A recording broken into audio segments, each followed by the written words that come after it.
Hello, hello, hello. Welcome, welcome, welcome. Come in, come in, come in.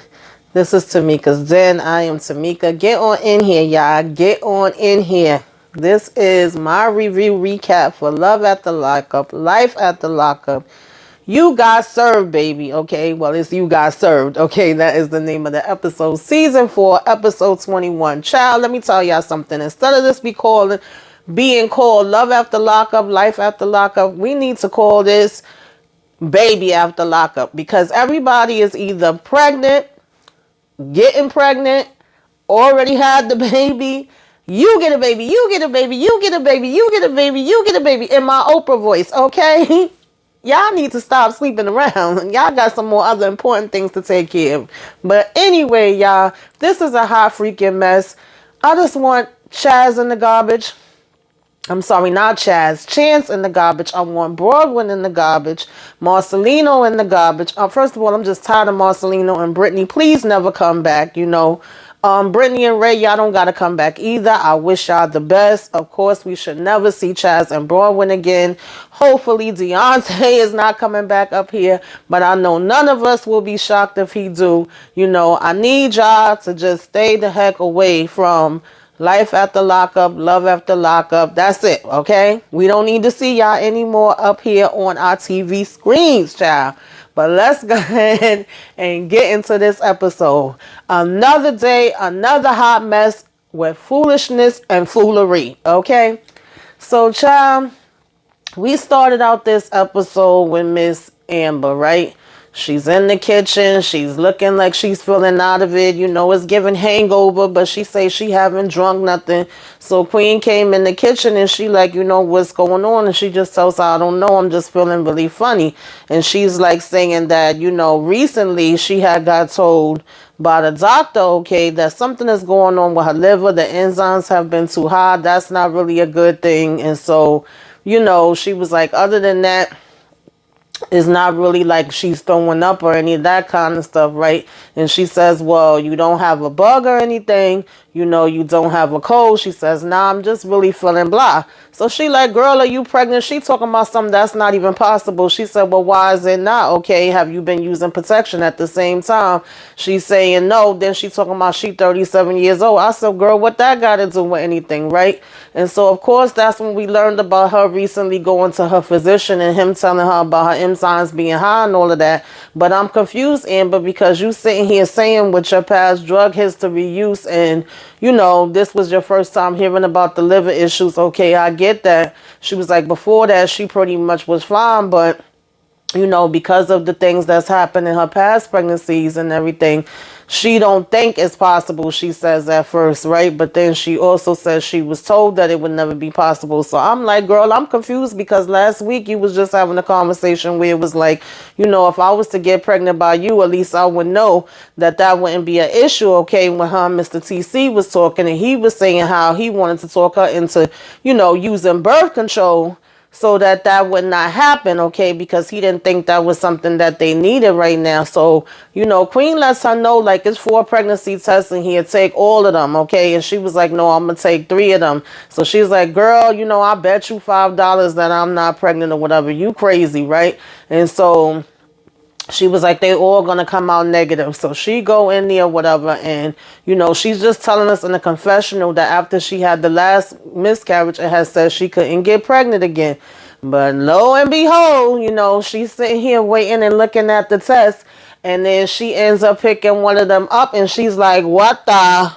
Yeah, girl. And then she's like, Queen, get in here. And she's like, I'm pregnant. How is this possible? And I'm like, girl, do you really need us to give you a sex ed, class right now? You don't know how it happened? Okay, Amber. So she was like, I'm going to have to go ahead to the doctor and, really find out what's going on. And she was like, what do you think TC is going to say? And she's like, I don't know. She was like, I could tell you one thing. I'm not telling nobody nothing until, I speak to the doctor and I know what's going on, right? And I do get that. And so basically she go ahead, because she needs to know if she's high risk, and now we're having this liver issue. That could be complications. So Queen said, yeah, you definitely gonna have to go to the doctor immediately. So nonetheless, she go ahead and go to this daggone doctor, right? And she's super nervous, which is understandable, super nervous, really scared, really, getting anxiety and just not knowing which way this is gonna go. And when she gets there, he's like, okay, we're going to do the ultrasound, look and check and see what's going on. And he's like, okay, yeah, so those tests was right. You definitely are pregnant, right? And he basically shows her, like, that's the baby. This is the heartbeat.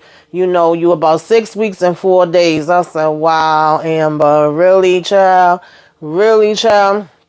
So, at this point, she's in shock. She's saying she don't know what to think. And she's just, the doctor says, well, we need to go over your history. And she tells him all about her history, with her having miscarriages. The fact that when she had the last miscarriage, they said that, probably she couldn't get pregnant. Tells him about the liver situation that's going on and the enzymes being high. And he basically was telling her, like, this can be serious, okay? Not every case is that way, but it definitely can have an effect on you. It can have an effect on your baby.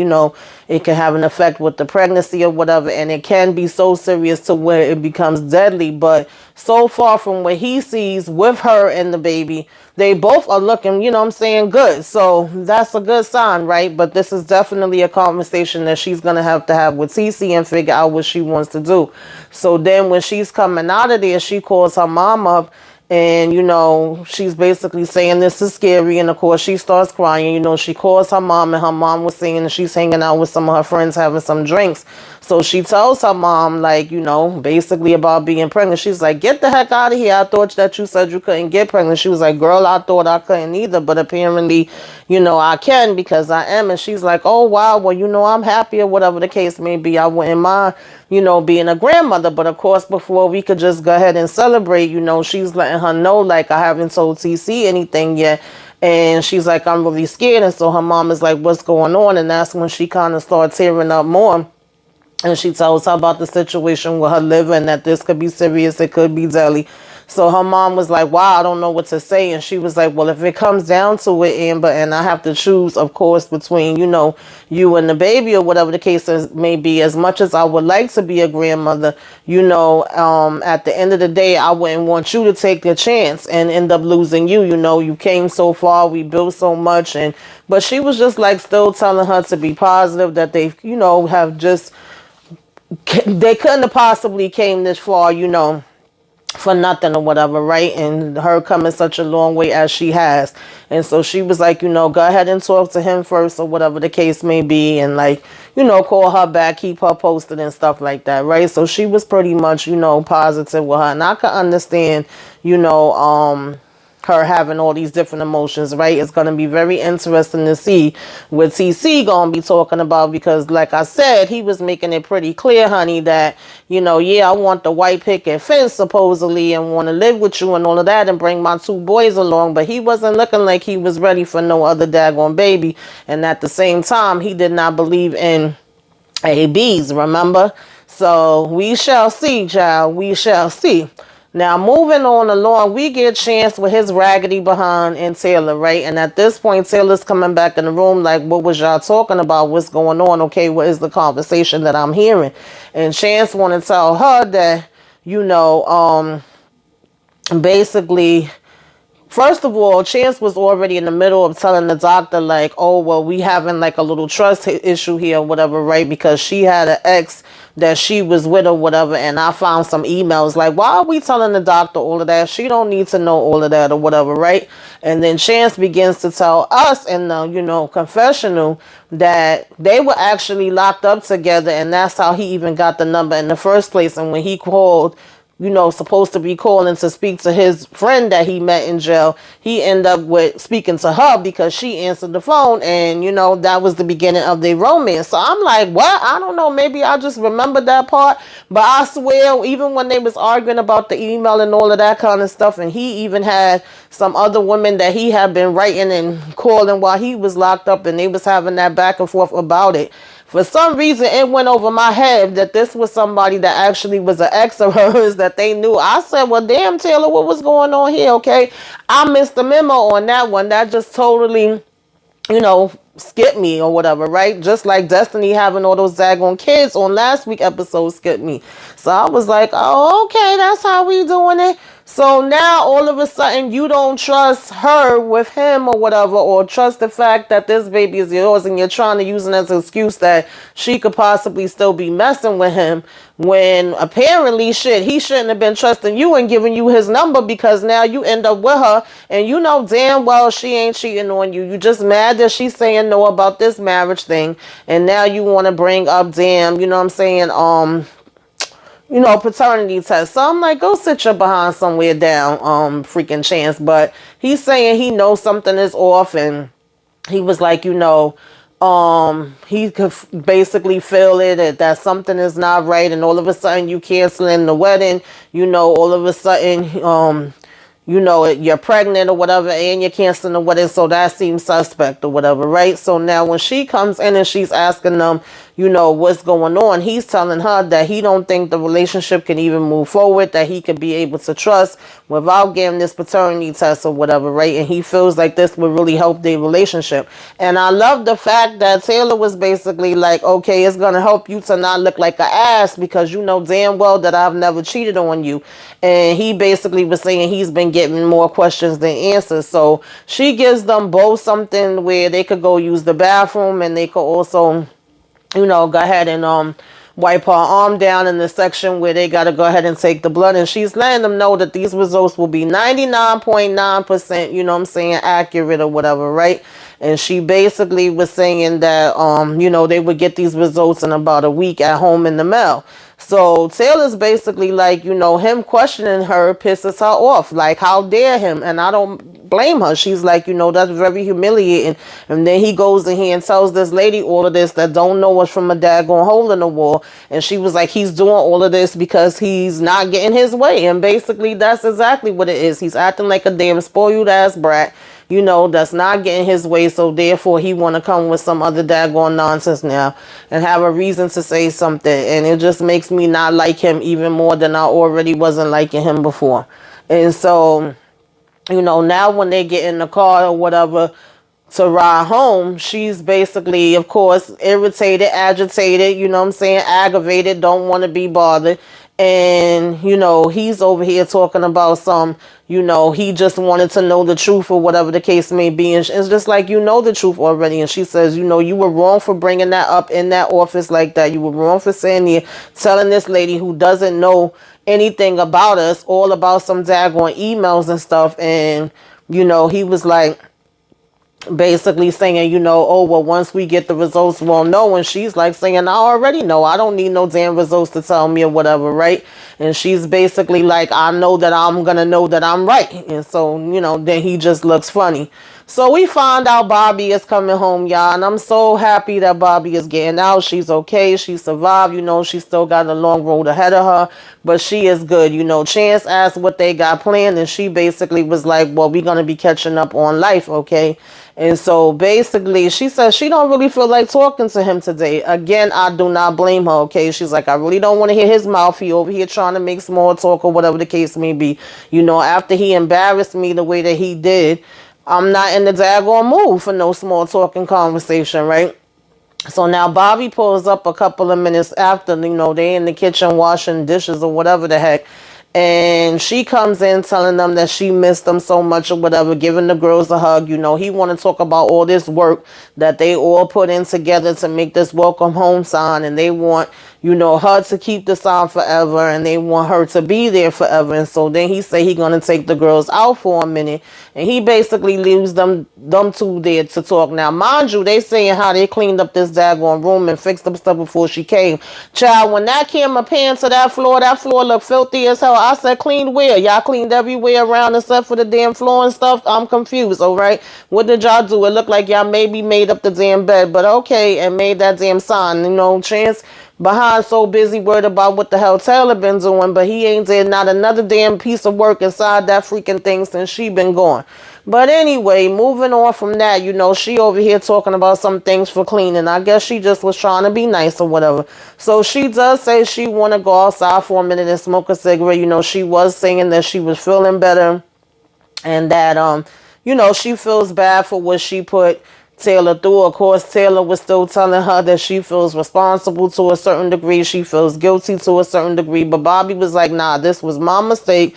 This was my doing. I did this. I gotta own it. And she was like, I'm not gonna lie. A piece of it probably did make me feel like, I was pushed a little bit over the edge or extra stressed because of the whole, chance situation and him being here, but I can't fully blame it on that either. And we all knew that that was a freaking part of it, so it's no damn shocker there, right? But she was taking accountability for herself. And so then when they went and stood outside, she was basically saying, I got something to tell you, okay? I need to spill the beans. We need to have a conversation about some things.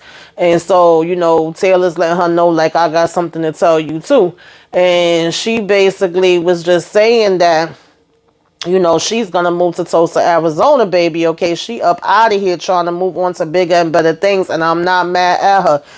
She wants a fresh start. She wants to leave in 3 days, and the only reason why she waited to tell her, now when she came home is because she didn't want to tell her while she was still in the facility. She really wanted to be able to speak to her face to face. And so she was like, well, why are you doing this? Is it because of me? Is it because Chance being here? Yeah, that's probably a piece of it. But she says she wants a fresh start, and she also wants them to be able to have a fresh start. She wants to be able to move on, and she don't feel like she could do it there in Missouri. And she wants them to be able to move on and, have a better thing for them, or whatever the case may be, accomplish what they want to accomplish, and then have the space that they need to have. And so I respect it. I hear where she coming from. Of course, Taylor starts to be a little dramatic with that and say, I know you was going to move one day. I know you was going to leave one day, but probably wasn't expecting for it to be this soon, and also wasn't expecting it to be this far away. Okay, I thought you was going to be like 5 minutes away from me where I could reach you, and maybe, 5 minutes away, right? Not 3 days away, because that's how long it would take her to travel now to be able to visit her. Like, even if she moved, she wouldn't have went that far. And she's like, I got something to tell you too. And of course tells her that she's pregnant, shows her the sonogram. Like, we did get the sonogram already. And, Bobby's like, what? Get the heck out of here, right? And that probably make her feel even more like, yes, I did make the right daggone decision, child, because y'all about to bring a whole nother damn baby up in here. You having a baby with him now. He really ain't going nowhere.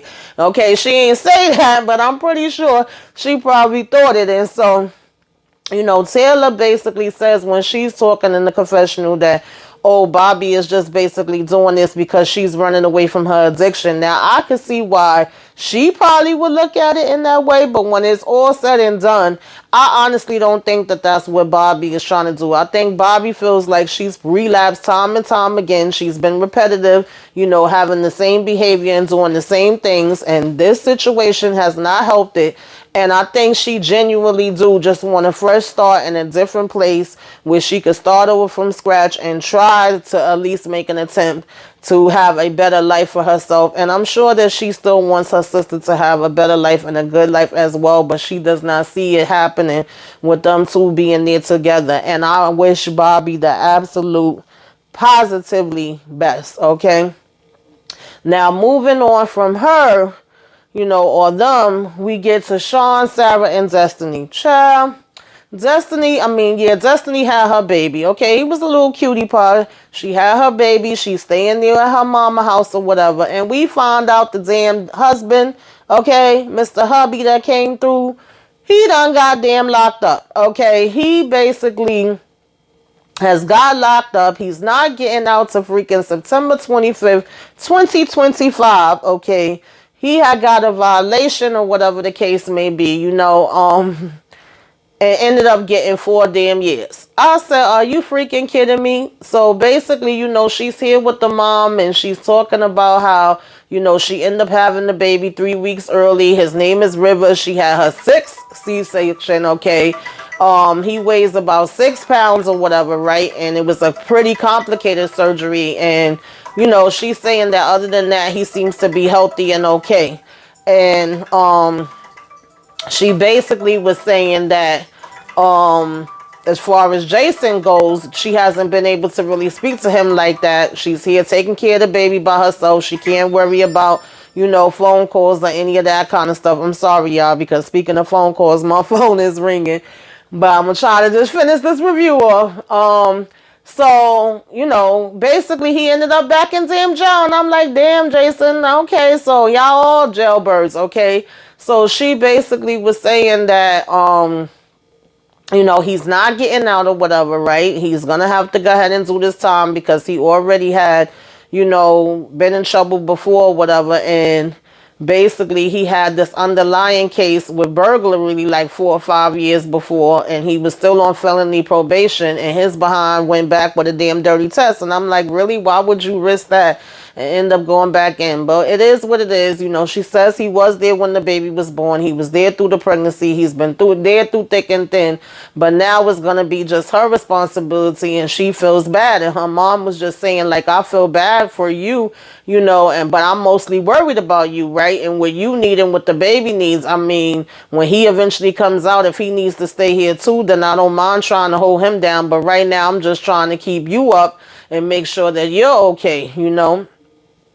And she was, Destiny talking about when she feels like when she makes 2 steps forward, it's 10 steps back, and she could barely keep afloat and all this other stuff. And it's just really hard, and, dealing with life on life terms. And it's like, girl, join the damn club. What you thought? Okay, that's what life is, And she says she's so used to running from her problems and not coping from her problems, and, not having to really try to deal with, her emotions. And so she basically was like, she's just been emotionally, mentally, and physically, now she knows that this is going to be somebody that's going to be relying on her, the baby, emotionally, physically, and mentally. So this is the first time, to be honest, that Destiny actually sounds like a damn adult, okay? Everything she was saying was actually true. But her mother was I was giving mama the side eye a little bit, because she talking about, oh, it's emotional. I'm so proud of her. She's did such a great job by basically bringing the baby home. I said, girl, that's what she was supposed to do. I mean, I don't mean to be like, insensitive or nothing, but she talking about it was this light over her head. It was like a halo that glowed over her. I said, what, girl? Now all of a sudden she turned to an angel when she came home. Talking about it ain't a pregnancy goal, but it's a halo over her head. I said, girl, okay, I don't know what you seeing. Maybe you over there doing drugs too, honey, okay? But anyway, not too long after this, we see that Sarah is actually getting her bags ready, and she about to go to the hospital to give birth, okay? And Sean is asking her if she's sticking to that name. They make sure everything is in the bag. They go ahead and get in the car. She like, yeah, why wouldn't I be sticking to the name? The only way that I'm not is if when she's finally born, I see something different in her face that make me feel like, you know what I mean? That's what she shouldn't be named or whatever, right? And then Sean is over here mad nervous and saying that, he's scared because his youngest child was actually a C-section. That could be dangerous. And he was like, I know you may think that a person that have so many kids or whatever the case may be would be an expert. I said, yeah, you an expert in something, honey, okay? But he says you would think that he wouldn't be nervous, but that's not true, because every pregnancy is different, every baby is different, and you really don't know what could happen. That's true. So he basically was saying that, he was scared about this a little something, something, right? And then we see him in the delivery room, and he's, basically just trying to be supportive, tell her that he's here and he loves her and everything's going to be okay. Then finally the baby comes out, and they're like, hey, baby, say hi to mama. So that baby was looking big, okay? She was looking like a big baby girl. I was like, oh, she's so daggone chunky. But later they say she was 7 pounds and 14 ounces. I said, that's about the size my son was. But that baby had looked like she was bigger than that, okay? But apparently her name is, Adeline. I guess congratulations to them. And she says when she went through her first pregnancy, it was by herself. So this was like completely different. And, they were saying how good she doing, out being outside and on the ride home from the hospital. And he wanted to stop and, fix her neck and all of that. And she was like, oh, you going to just be that overbearing, mama bear, whatever. She basically was telling him, that she was good and he didn't need to, fix her, that she would be fine. So they get home. So, I mean, it was looking cute and it was looking like it's working out for them right now. But we know that's not going to be the ending of it, okay? So, moving on from them, Brittany and Marcelino with they freaking nonsense, y'all. You know, at this point, Brittany is taking down these cameras. You know, she's saying she don't need to be watched, that she could actually tell and see when he's checking it. She's like, if anything, he the one that needs to be watched, because apparently she done found out about a whole bunch of different stuff, even more now, okay, on Marcelino behind. You know, her mother's asking her if she's okay, and she's like, no, I'm not for one daggone minute, okay. She was like, last night was torture. Her mother's basically like, I know. So come to find out, she went through his computer, child. And he usually always leave his emails open. And you know, these people, men, okay, be stupid. I'm sorry, I hate to tell you, but y'all do. Y'all don't know how to, you know what I'm saying, remove any daggone clues. And so, baby, once she went looking, you know that saying, you look and you find what you're looking for. She found all different kinds of emails back and forth between him and this ex. The ex was sending him pictures. You know, she found out that it looks like he was on some kind of escort service. He basically has a hidden, you know, Instagram account or whatever the case may be. She thought that him just talking to Amanda was something, okay, but then she found all this other stuff, and it was like, are you freaking kidding me? Like, he looked like he was basically having a full-blown relationship with his ex, you know, sending pictures back and forth, talking back and forth, whatever have you, right? And she's just telling her mom, like, I don't understand. I've told him time and time again in advance, you want to leave, that's fine. I don't have an issue with that, but don't lie to me. You know, what was the point of all of that? She said he screenshotted a video chat or whatever and emailed it to himself. You know, what kind of crap is that? And she just was like, you know, he didn't have enough decency to respect her or to tell her whatever.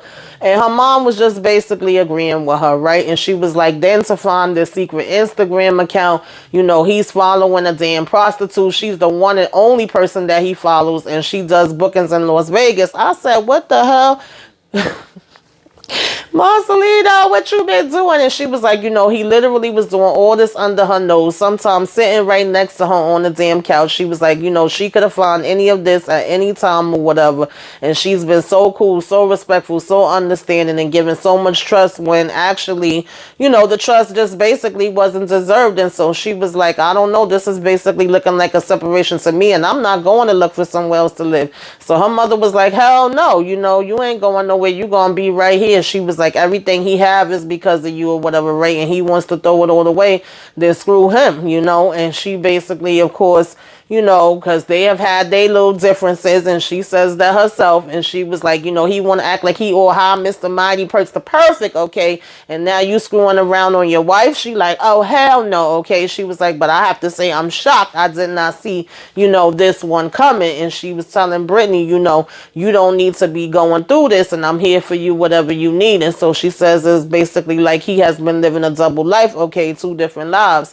And so the next thing you know, Brittany gets a call from the Nevada Correction Facility, I think it was, and she tells her mom, you know, I love you, go ahead and take the kids out for a minute, because Marcelino's supposed to be coming in to talk, and she don't want the kids to be there and them to be arguing. So this is Sasha, her friend that ended up going to jail or whatever, and she's basically telling her a little piece of what she could tell her, you know, while they are on the phone, and the fact that she's waiting for Marcelino to, you know, get back or whatever the case may be, and how she found the camera that shows him going in and out, these calls that he made. She's like, everything is time stamped, and he going out looking like he in a suit, all dressed up.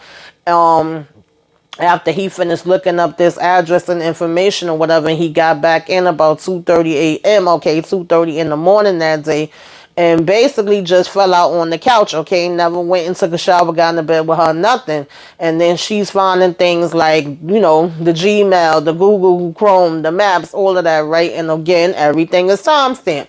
And so she basically was saying, you know, she wasn't expecting to see all of this, and it really hurt her, whatever, right?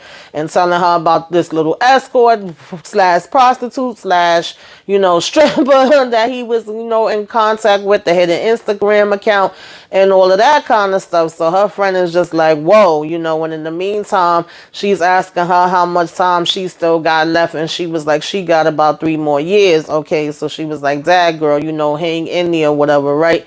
And, you know, they go ahead and get off the phone or whatever, right? So she's just basically over it. And at this point, she's supposed to be waiting for Marcelino to get back home, and she's like going out in the garage area to smoke a cigarette or whatever the case may be. And so meantime, we seeing Marcelino in the damn car, child. I said, men are so freaking hilarious, because Marcelino is over here talking about, Amanda gonna get hers, everybody dog have their day is gonna come back to her. She sat here and ruined this relationship. Like, nah, she ain't ruined no damn relationship. You did that on your own, sweetie, right? And then he was saying that Brittany is a hypocrite too, because it's okay for her to go out there and be with women or to bring women in. He's like, if y'all remember, I was saying, no to Amanda for a long time. And I'm like, yeah, all that part is true, Marcelino. Okay, it is. And very, very, very, very right about that. But we done moved on from Amanda, buddy. It's some other things going down now, okay? That obviously you still not aware that you are caught, okay? And so he's basically over here talking about how Brittany want to use any excuse. She already wanted out the marriage anyway, so she'll look for anything. Then he got the nerve to talk about she want to talk about what I bring to the table. I am the table, and how he gave 1,000%. And, he's helped her with the kids. He's helped her with the house. You may have helped with the kids in the house, honey. Want to talk about something. I did that. He might as well been like, because he swore, okay? And it's like, it's not giving what you think is giving, Marcelino. It's really not, okay? And so, he claims that he's been staying in this high rise with one of his friends, okay?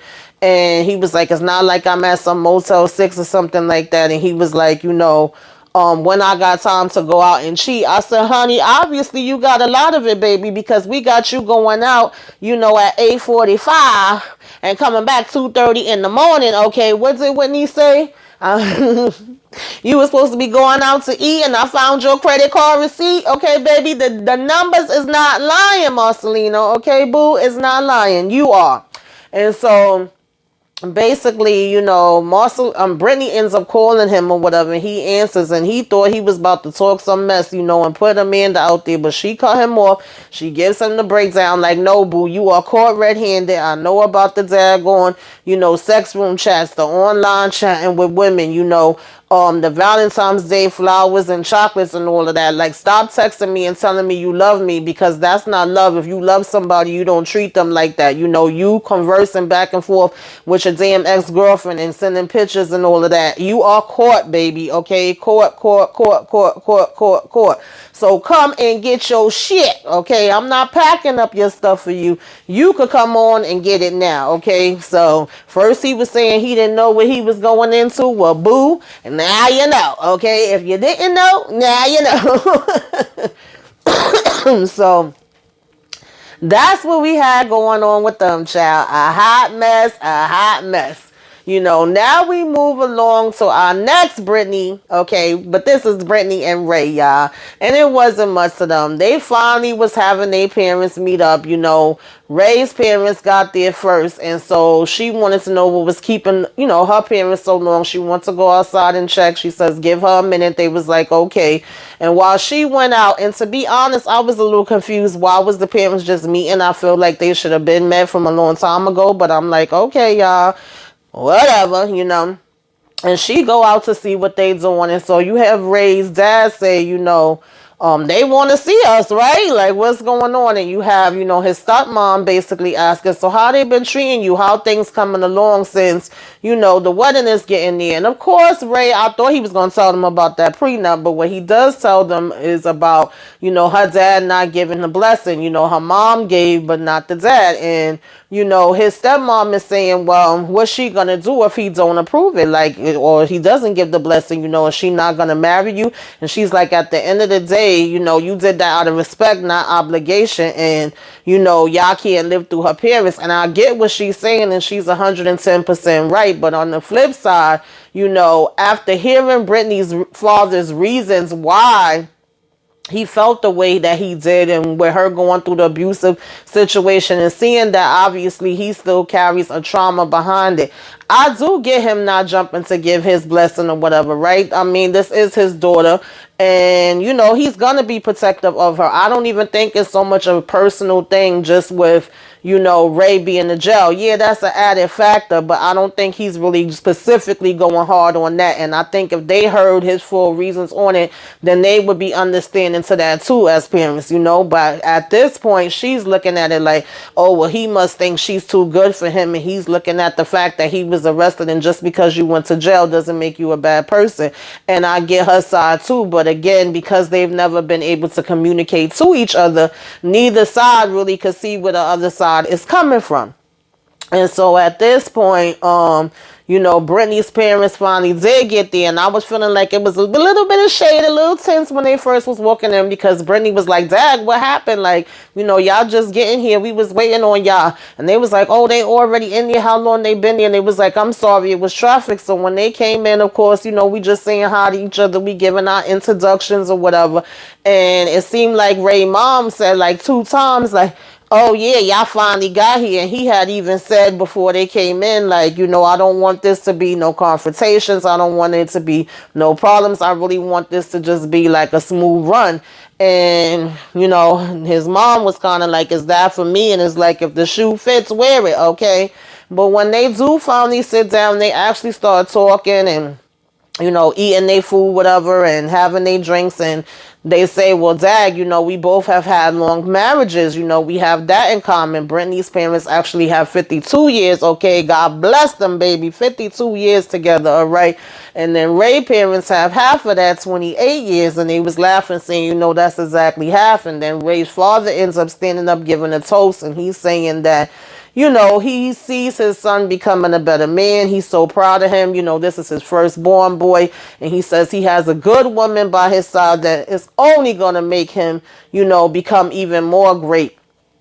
And then Brittany is smiling, looking at her father. Meanwhile, Daddy over here, looking sad and depressed with his head down, child, like he done lost his best friend. And not too long after that, he asked Ray to step outside with him. And when him and Ray go outside, he basically was just saying to him, like, when it's all said and done, because Brittany was like, is everything okay? What's happening right now, Mom? Do you know anything? And she was like, nah, I'm actually, I can't call it. I'm actually, took me by surprise too.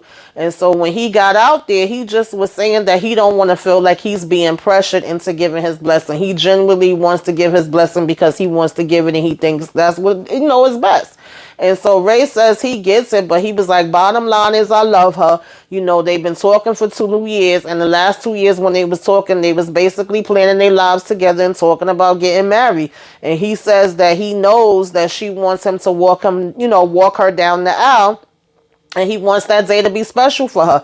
And Brittany's dad was like, I want that day to be special for her too. Okay, I've been with her since day daggone one. I always want the best for her, whatever, right? And so that's something that they agree on. And, basically, Ray was saying like, I love her. I want the best for her. I want to be able to provide for her. I want us to be happy and all of that, right? And I feel like because we was talking 2 years, even though you may have only known me for a year of that too, it just feels like we doing the right thing and we know what we want and stuff like that. And so her father was basically like, well, we shall see. Okay. And they go back inside. So eventually when they get back inside and they eat, and we start to see some jokes and some smiles happening, Brittany's dad actually says, damn, them shrimps look good you got down there. Okay.